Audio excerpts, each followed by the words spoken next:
ይህንን ጨቅላ ልጅ ከእናቱ ለይተ ወስደ ሌላ ቦታ ማስቀመጥ አግባብ አልነበረም። ተሳካ። ሩታ ልጇን መልሳ አቅፋለች ማለት ነው ከ4 ቀን ቆይታ በኋላ። ክብራትና ክብራን ቻናሌ ቤተሰቦች ሰላማችሁ በያላችሁበት የዓለም ዳርቻ ይብዛልኝ። እንዴት ናችሁልኝ? ደህና ናችሁ ወይ? ከኔ ጋር ሁሉ ሰላም ሁሉ መልካም ነው፣ እግዚአብሔር ይመስገን። በቃ አሁን ትንሽም ቢሆን ልባችን እረፍ። ሩታም ደግሞ ማለት ነው ከአይምሮ ድካም ሰላም ከማጣት በልጇ ናፍቆት ከመሰቃየት አሁን አረፍ ብላለች ማለት ነው። ልጇን በእጇ መልሳለች፣ እጇ ቅፍ ውስጥ ገብቷል ማለት ነው። በእነዚህ ጥቂት ቀናት ውስጥ የሚገርማችሁ ማለት ነው ቤተሰብ አብርሃም ሕፃኑን ያልወሰደበት ቦታ የለም። ምን ያልወሰደበት ቦታ አለ? መንገድ ላይ ታችሁ ከሆነ አብሮ ይዞት እየሄደ ምናምን ቪዲዮ ለቋል ያሉ። ሌላው ደግሞ በጣም ያስደነገጠኝ ጂም ቦታ ሁላ ሳይቀር ወስዶት የክብደት ብረት እያነሳ ደረቱ ላይ ያስቀምጦት ምናምን። ኦ ማይ ጋድ የሩታ አምላክ ነው ልጁን የጠበቀው። የምሬን ነው ብላችሁ የሩታ አምላክ እንዴ ስላችሁ ገና እኔ እንጃ የህፃን አመት ቢሞላው ምናምን 2 አመት ቢሞላው ትንሽ ቀዝቀዝ ታደርጉታላችሁ ጉዳዩን። ገና የ3 ወር የ4 ወር የ5 ወር አራስ ልጅ ብረቱ ቢወድቅበት ቤተሰብ እግዚአብሔር መቼስ ጠብቆታል። የምሬን እኮ ነው። ብረቱ ቢወድቅበት ክብደት ሲያነሳ ነበር አይታችሁ ከሆነ ጀርባው ላይ አድርጎት በደረቱ በኩል አድርጎት ክብደት ሲያነሳ ነበረ። እኔ አብርሃም ማለት ነው አላማው ይመስለኛል ማለት ነው ምን እንደሆነ ታውቃላችሁ? ልጁ የኢትዮጵያዊ የሆነ ነገር መከተል የሚፈልግ አይመስለኝም ሳስበው። የሆነ የውጭ ፊልም ምናምን ያበዛልና ይከታተላል ይመስለኛል እነዚህ የውጭ ሀገር ፊልሞችንና አብዛኛው የውጭ ዓለም ባልና ሚስቶች አይታችሁ ከሆነ በኢሮፕ የሚኖሩ በብዛት አብዛኛው ነው የምላችሁ ተፋተው ነው የሚኖሩት።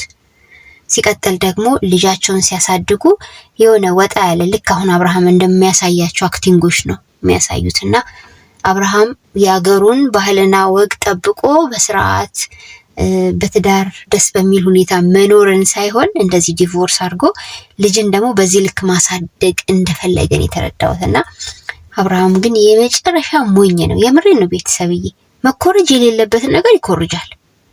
አሁን ምን ይሰራልሃል? አንተ ምን ይጠቅማል? የውጪ ባህል የውጪ ስታይል ኢትዮጵያዊ ሆነክ በኢትዮጵያዊነት ኮርተክ እንደሌሎች እናት አባቶች ረጅም እድሜ በትዳር የመኖርን ኢላማ አድርገህ ነበር አንተ ይህንን ህይወት መመስረት የነበረበት። ብቻ ምን ያደርጋል እኛ አሁን አንተን መመክርበት ጊዜ የለንም።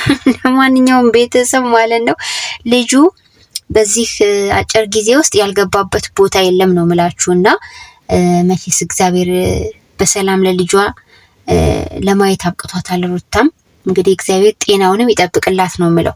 ከዛ ባለፈ ግን እኔ የወንድማቸው የእነ አብርሃም ወንድም ጉዳይ በጣም እየገረመኝ ነው። የምር የእነ አብርሃም ወንድም ነው የልጅ ቤተሰብዬ። የእናቶ ልጅ እንጉርጉር ነው የሚባለው እኮ እዚህ ጋር ነው በቃ የሚያስታውቀው ማለት ነው። እንዲህ አይነት ትህትና፣ እንዲህ አይነት ማስተዋል፣ እንዲህ አይነት ምክር እንደ ጠባይልም እኮ የሚናገራቸው ነገሮች ዴቭ እውነት እግዚአብሔር ይጠብቅ። ባይዘዊ ባለትዳር የልጆች አባት ነው። እውነት ምን አይነት የተባረከ ህይወት እንዳለው አሰብኩት። ሚስቱ ምን ያህል በሱ ደስተኛ እንደሆነች አሰብኩኝ። እንዲህ አይነት አባት በቃ ቤቱን ስትር አድርጎ የሚይዝ አባት ነው ያስታውቃል። ቤቱን በደንብ አድርጎ የሚመራ አባት ነው። ሚስቱ በሱ በጣም ደስተኛ የሆነች ሚስት ትመስለኛለች። እንደዚህ በገጽታቸው በተግባራቸው የምታዩቸው ሰዎች ቤታቸውም እንደዚህ ያስታውቃል። የምሬን ነው። ቤቷን በአግባቡ ለሱ ስትል ማለት ነው ቁፍጠን አድርጋ የምትመራ ሴት ትመስለኛለች ሚስቱ። ልጆቹ በሱ ደስተኛ ይመስሉኛል። አናቅም ላይፉን ወደፊት ሜቢ ዴቭ በራሱ በላይፉ በቤተሰቡ ውስጥ ያለው ነገር ይዞልን ሊመጣ ይችላል በቪዲዮ። እኔ እንዲያውም አሁን እያጓጓኛለሁ ከምንም በላይ የዴቭ ፋሚሊዎችን ቢያስተዋውቀን ኖርማሊ ወደ ሚዲያ አምጥቶ ምናልባት ፍላጎት አይነት ነገር ከሌለው ማምጣት ካልፈለገ እንጂ እኔ የዴቭን ላይፍ ባይ ደስ ነው የሚለኝ። እውነት በጣም ደስ የሚል ስነ ምግባር ያለው ሰው ነው።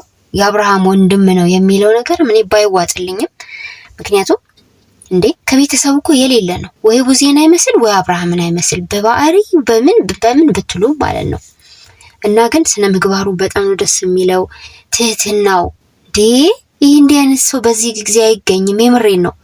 ይሄን የመሰለ ሰው እንግዲህ ወንድሙም ቢሆንም ባይሆንም ይሄን የመሰለ ሰው አጠገቡ እያለ ነው አብርሃም በዚህ ልክ መረን አልፎ በላይፉ እንደዚህ አይነት የተንበጫረቀ ህይወት እንዲኖር የሆነው። ቢያንስ እንዴት ከወንድሙ አይማርም? ቢያንስ እንዴት ሰው ከቤተሰቡ አይቀናም አይኮርጅም? እውነቴን ነው። እናት አባቱ የአብርሃም ይህን ያህል ዘመን በትዳር ሲኖሩ ቤተሰብ አፍርተው ልጅ ወልደው እስከዚህ እድሜ ዘመን ሲኖሩ አብርሃም ልብ ቢኖረው ትዳሩም በቤተሰቦቹ አይን እየታያየ ነበረ መኖር የነበረበት ማለት ነው። እኔም እንደ እናት አባቴ ሰላማዊ ጤነኛ ትዳር መስርቼ እንደነሱ እስከ እርጅና ደርሼ ብሎ መልካም ነገር በጎ ነገርን ቢመኝ ኖሮ ዛሬ እዚህ ህይወት ላይ ባልወደቀ ነበረ። ግን እሱ ኖርማሊ ኢትዮጵያዊ የሆነ ባህል ራሱ የሚፈልግ አይነት ሰው አይመስለኝም ሳስበው ነው ምላችሁ። ማንም የኢትዮጵያዊ አባትም ይሁን ኢትዮጵያዊት እናት በዚህ ልክ ደፋር ሆነው ልጃቸውን የ5 ወር ልጅ ምናምን ወደ ጂም ቤት ወስደው በዚህ ልክ እንደዚህ ጀርባ ላይ ከፊት እያደረጉ ለዛውን ብረት ክብደት እያነሱ አይጫወቱበት። ይሄ የኛ ባህል አይደለም። በቃ ቤተሰብ ይቅርታ አድርጉልኝ። አንድ ሰሞን ላይ አይቼ ነበረ አራስ ልጅ የነጮቹ ድፍረት ይገርመኛል። አራስ ልጅ አይታችኋል? አይ ቲንክ አመት እንኳን ያልሞላው ውሃ ውስጥ ዋና እንደዚህ እየወረወሩ ያለማምዷቸዋል። እነሱ የጭካኔ ጥግ ነው። ፈለገ ቢሆን ይሄ ህፃን ምንም አይነት የአስተሳሰብ እድሜ ውስጥ አይደለም ያለው፣ በደም ነፍስ የሚኖርበት እድሜ ነው አይደል? ገና ለማወቅ ያልደረሰ እድሜ ላይ ሆኖ ውሃው ሲከቱት አስቡ፣ እንደው አስቦ ከውሃው ይወጣል ብሎ ማሰባቸው በራሱ እና እንደዚህ አይነት አጓጉል የውጪ ዓለማትን ነገሮች አካሄዶች ኮሮጆ ደግሞ ወደኛ አምጥቶ ተግባራዊ ላርግ ማለት ትርፉ ችግር ነው የሚያመጣው። ለማንኛውም ግን ልጁ በሰላም ተመልሷል። ቤተሰብ ስለገረመኝ ነው። በተለይ የጂሙ ሁኔታ በጣም ገርሞኛል። ከዛ ባለፈ አሁን ደግሞ ከኤርሜላና ከዛች ከእህትየዋ ጋራ መሀል ላይ ቆሞ ግራ ቀኝ ሆነው ሁለቱ ጋራ አብሮ ቪዲዮ ሰርቶ ለቋል። በጣም ትኩረት አድርጎ ሲያይ የነበረው የሄርሜላን እህት ነበር። ለወጡ ዘዋት የኔ ያላልኩም የለውበትም እንዳልላችሁ ቪዲዮ ላይ እንደዛ ነው ያየሁት። ለማንኛውም ግን የአብርሃም ነገር አስፈሪ ነው። አብርሃምን የምታምን ሴት ፈጣሪ ሆናት ነው የምለው። ለማንኛውም ግን ይብላይ ለሄርሜላ፣ ሩታ በደህና ጊዜ ተገላግለዋለች። ምንም የሚያስጨንቀን ነገር የለም። አሁን ያስጨንቀን የነበረው የቤቢዬ መመለስ ነበር። በሰላም ተመልሷል። ዴቭ በእውነቱ በጣም ልናመሰግነው ይገባል። ፈጣሪ ጸባይክን ያጽናል እስከ መጨረሻው እንዲህ እንዳማረብ ኖር። ይሄ ማማር ነው ራሱ። እውነቴን ነው። በዚህ ልክ በመልካም ስብዕና መሙላት፣ ጨዋነትን ማሳየት፣ ንግግሩ በራሱ እኮ ማለት ነው አንደበተ ርቱዕ ነው። ነገሮችን ሁሉ መልካም ማድረግ የሚችል ሰው ነው። እኔ እንደውም በበፊት ጊዜ ዴቭ ቢመጣ ኖሮ በሩታና በአብርሃም መካከል ማንኝ እዚህ ስቴፕ ድረስ አይደርሱም ነበር። ጨዋሂና እንኳኪ ብቻ ስለበዛ ነው እነሱም በዚህ ልክ እዚህ ደረጃ የደረሱትና በፊት ላይ ቢመጣ መልካም ነበረ ብዬ ነበረ ማስበው። ግን ሁሉም ነገር እንግዲህ እዚህ ደረጃ ደርሷል አሁን ላይ ማለት ነው። ለማንኛውም በስነ ስርዓት ህግ ቦታ ቢሄዱም ጠቅሟቸዋል ብዬ ነው ማስበው፣ እንደሰማችሁት ማለት ነው። በሳምንት 3 ልጁን እንዲያይ ተፈቅዶለታል። አለቀ። ከዛ ባለፈ ስነ ስርዓቱን እንደሚይዝ ይቅርታም ጠይቋታል። ግዴታ ነው መጠየቅም ስለነበረበት ይጠይቃል። አዎ እችን እናት ይሄን ያህል ቀን አስለቅሶ አሳዝኖ ጡት ሳያገኝ ልጇ በዚህ ልክ ልጇንም በድሎ ማቆየቱ ይቅርታ ማለቱ ግዴታው ነው። በተረፈ ጉዳዩ እንግዲህ በዚህ ልክ ተጠናቋል ማለት ነው የዛሬው ቪዲዮ። ቀጣይ ላይፋቸውን ፈጣሪ ነው የሚያውቀው። እኔ ደስ ብሎኛል ለሩታ ማለት ነው። የኔ እናት ግብግብ ባለች ልጇን ስታቅፍ እኮ አይታችኋታል፣ ምስኪን።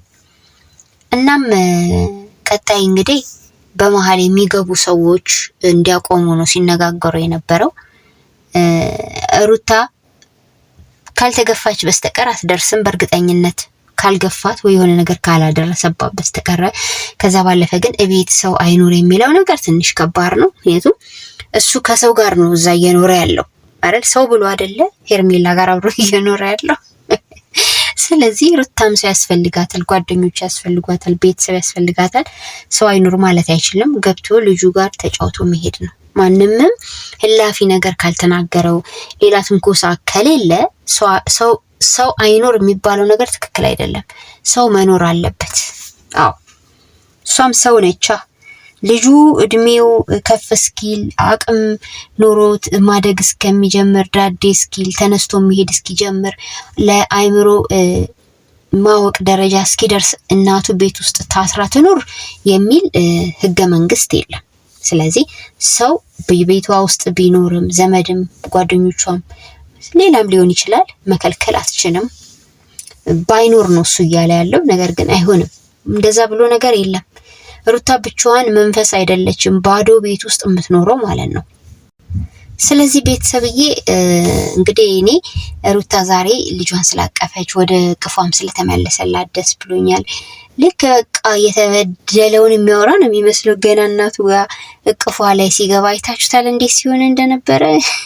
ምስኪን እውነቴን ነው እንደው ስትስሉት ባሳባችሁ በቃ ብዙ ነገር ነበረ ሲል የነበረውና የኔ ጌታ አይጻንነት እውነት ከዚህ አይነት ግን የሚያሳዝን ላይ ፈጣሪ ይሰውራችሁ። ማለት በተለይ ደግሞ በቃ ምንም ሳያውቁ ወደዚህች ምድር መጥተው በእናትና በአባቶቻቸው ፍቅር መካከል ማደግ ሲገባቸው ማደግ ሳይችሉ በቤተሰብ ችግር በእናት አባት ችግር እንዲሁም ደግሞ በመሃል በሚገቡ ጣልቃ ገብ በሆኑ ሰዎች ችግር ትዳራቸው እንደዚህ የሚፈርስ ልጆች ደግሞ መሃል ላይ የሚሰቃዩ ቤተሰብ ያሏችሁ እውነቴን ነው እግዚአብሔር ይርዳችሁ ነው የምለው። ከባድ ነው በጣም። እኔ እነ ሩታ ላይፍ ላይ እንኳን የማየው ከብዶኛል።